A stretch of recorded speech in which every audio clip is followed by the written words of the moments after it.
Selamat datang di acara Sakta, Sastra Kita. Kali ini kita akan mengulik sosok sastrawan besar Indonesia yang dikenal lewat karya-karya absurdnya, yang sukses membuat pembaca berpikir keras, bahkan setelah bukunya ditutup. Siapa lagi kalau bukan Putu Wijaya? Sebelumnya, perkenalkan, aku Laili Izzah dan partner aku Aisyah Sayyidah yang akan menemani teman-teman untuk 10 menit ke depan. Oh ya, ngomong-ngomong tentang tokoh besar sastra Indonesia Putu Wijaya, beliau ini bukan sekedar penulis loh, tapi juga dramawan, sutradara, dan wartawan. Beliau lahir di Tabanan, Bali pada tanggal 11 April 1944. Lalu menempuh pendidikan di Fakultas Hukum Universitas Gadjah Mada. Tapi yang menarik, ia justru dikenal bukan karena logika hukumnya, melainkan karena kelogisan yang ia balik menjadi keabsurdan dalam sastranya. Nah, itu dia. Beliau sering disebut sebagai pengguncang kesadaran pembaca dengan konsep yang ia sebut teror mental. Karya-karyanya seperti Telegram 1973, Stasiun 1977, dan Bom 1978 penuh dengan kejutan, situasi ganjil, dan kritik sosial yang disamarkan dalam absurditas. Wah, menarik sekali ya. Dan teman-teman, untuk membahas lebih dalam lagi, kita tidak hanya berdua saja. Kita ditemani 3 sastrawan muda dan 2 kritikus sastra. Kita sapa dulu yuk. Hai. Halo kakak-kakak. Wah, luar biasa sekali ya tamu-tamu kita hari ini. Nah, biar makin akrab, boleh dong satu persatu kenalan dulu. Kenalkan, nama saya Muhammad Maulana. Di sini saya sebagai sastrawan 1.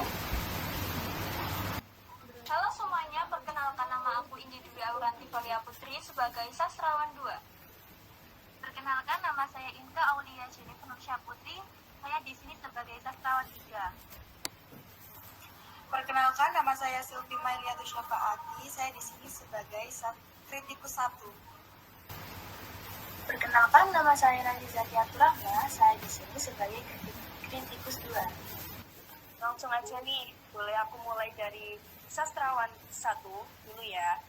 Nah, kamu kan dikenal sebagai penulis yang terinspirasi dari gaya absurd Putu Wijaya. Menurut kamu, apa yang membuat karya beliau begitu khas?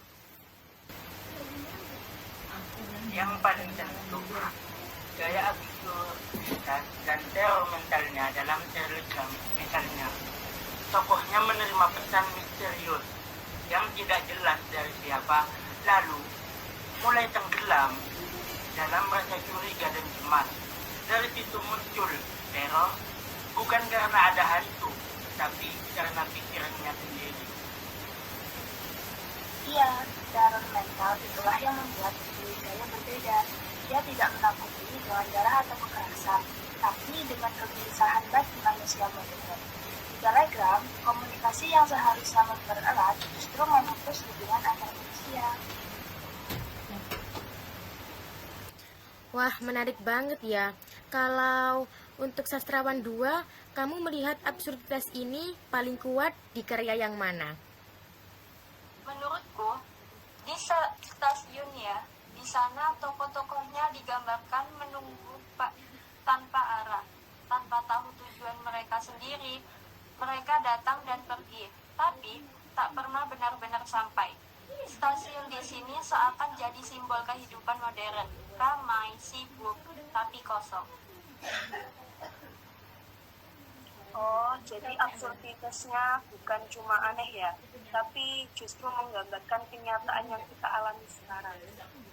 Betul, Putu seakan ingin kita merasa tidak nyaman, karena dari ketidaknyamanan itulah muncul kesadaran. Ia seolah berkata, lihat, hidup kita ini sudah absurd, dan kita tidak sadar. Wah, kalau begitu, gaya absurd Putu Wijaya sebenarnya menyindir kehidupan sosial dong. Tepat sekali, Putu menggunakan absurditas sebagai alat kritik sosial simbolik. Dalam Bom tahun 1978, 1948, misalnya ledakan yang terjadi bukan hanya ledakan fisik, tapi juga ledakan batin manusia yang penuh tekanan dan ketakutan terhadap realitas sosial dan politik waktu itu. Dan yang menarik, Putu tidak menulis secara gamblang. Ia menggunakan simbol dan ironi untuk menyampaikan kritik. Jadi, pembaca tidak dibully, tapi diajar mendengar. Jadi, teror mental yang dimaksud Putu itu bukan tentang menakuti, tapi tentang menyadarkan, bukan sih ya? Betul banget. Putu ingin pembaca melalui absurdnya. Kita dibuat bingung, tapi dari kebingungan itu kita melihat kegilaan sistem sosial yang sebenarnya sudah kita anggap biasa. Wah, luar biasa sekali ya. Jadi bisa dibilang karya-karya Putu ini bukan hanya cerita, tapi juga cermin yang memantulkan kekacauan hidup kita.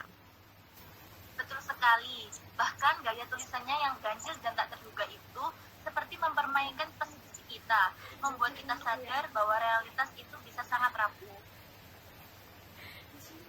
Kalau begitu, menurut kalian, apakah gaya seperti ini masih relevan di zaman sekarang yang serba cepat dan digital? Boleh nih kritikus pertama. Tentu saja sangat relevan. Dunia kita sekarang bahkan lebih absurd daripada era Putu dulu. Informasi menumpuk, orang makin bingung mana yang nyata dan mana yang tidak nyata, jadi membaca karya Putu itu seperti mendapat terapi logika. Setuju, karya Putu Wijaya masih mengingatkan kita untuk berpikir kritis dan tidak larut dalam absurditas berdrama yang tadi. Wah, luar biasa sekali nih. Jadi, dari telegram, stasiun, hingga bom, kita belajar bahwa absurditas bukan kegilaan tanpa makna, tapi strategi sastra untuk menggugat kenyataan. Dan juga teror mental yang ia ciptakan bukan untuk menakuti, tapi untuk membuka mata kita. Wah, luar biasa sekali ya pembahasan kita hari ini. Gak terasa ya obrolan kita hari ini sudah sampai di penghujung acara. Rasanya baru sebentar, tapi udah banyak banget hal menarik yang kita bahas tentang sosok luar biasa Putu Wijaya. Bener banget, Laili. Dari tadi kita udah diajak berjalan di dunia absurd Putu Wijaya, dunia yang penuh kejutan. Kadang kita bikin bingung, tapi justru disitulah tempat keindahan dan kritik sosialnya. Dari telegram yang memutarbalikkan rasa percaya, stasiun yang membuat kita bertanya arah hidup, sampai bom yang meledakkan kesadaran kita tentang kekacauan sosial. Semuanya menunjukkan satu hal, bahwa absurditas bisa jadi cara yang jenius untuk membuat kita berpikir. Setuju banget. Dan jangan lupa, teror mental ala Putu Wijaya bukan untuk menakuti, tapi untuk membangunkan supaya kita sadar bahwa seringkali justru kitalah yang hidup di dalam absurditas.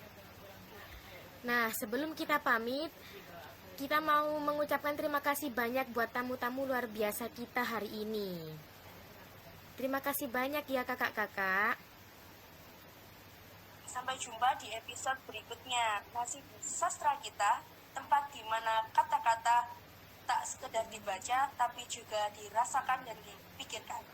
Aku, Aiza Sayega. Dan aku Laili Iza, pamit undur diri. Pamit undur diri. Sampai Sampai jumpa. jumpa.